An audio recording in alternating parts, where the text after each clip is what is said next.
Matthew Mercer, how did you get involved in voice acting? Uh, a little bit of luck and a lot of hard work. I originally started doing background walla for a lot of anime back in like 2000, 99.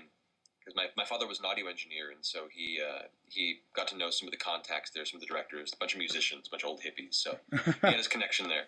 And he started doing some walla work for them, and I thought it was the coolest in the world. So I'm like, yeah, awesome, all right. So he's like, well, I'm doing some voices for this anime thing. I know you're a fan of. Do you want to come along? I'm like, yeah, I'd love to. And so I go to watch him just do a session one day, and I'm talking with the director. His name is Joe Ramirez. And he's like, hey, I kind of like your voice. You want to come and jump into the session with us? And so I'm like this bright-eyed 17-year-old kid going, yes, please. And they stopped calling my dad back and started calling me instead. Oh, that's awesome. So he said if it was anybody else, he'd be pissed. So, but you're his son. It's okay. Exactly. So I was still in the family. You know, it all works out.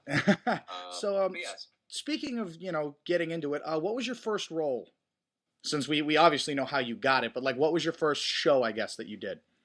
The first show I did was random bit characters in background wall for Fist of the North Star, the series. So 3 hours of heads exploding and screaming and guys punching, and it blew out your voice after a while, but it was fun. My first actual character role, like named character, like I'm proud of this scenario, was in the digital re-release of Akira back in 2000. The character named Kaisuke, who is one of the kind of gang member friends of Tetsuo and Kaneda. And that was kind of my first kind of exciting, oh my god, I can put this on the resume and not just say additional character. But so your IMDb shows that you've also done some live acting in Las Vegas, and with the webisode series There Will Be Brawl. Which style of acting do you prefer?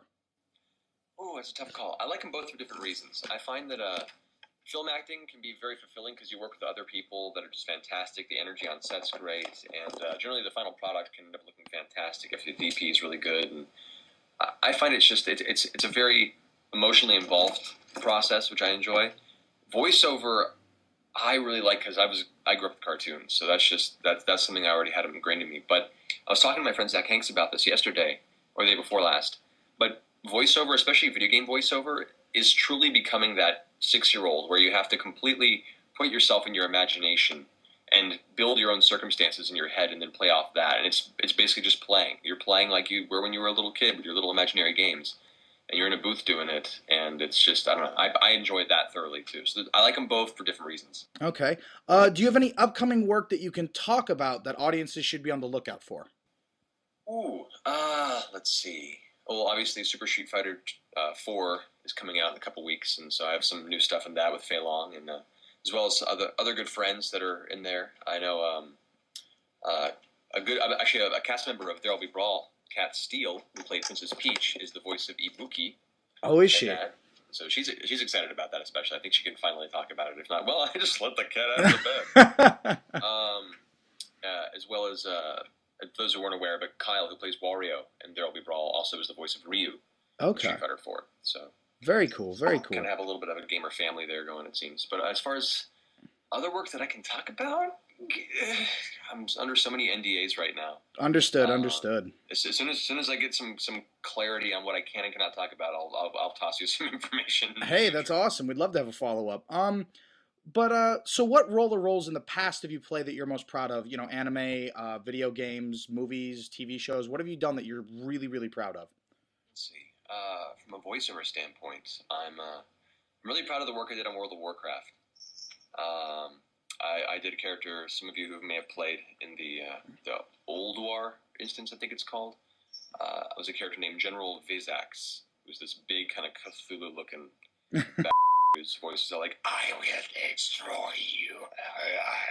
Really creepy and messed up. He was a lot of fun. And plus, as a person who played World of Warcraft probably for a cumulative 2 years of my life, it was kind of fun to be part of that experience. Okay. So that was a lot of fun. Also, recently, I enjoyed doing a character in No More Heroes 2 Desperate Struggle called Skelter Helter, who was fun to do because he gets to pull his own head off after a long soliloquy about revenge. That was a new one for me. That was an immediate new one. So those are definitely my proud voiceover moments I can think of off the top of my head.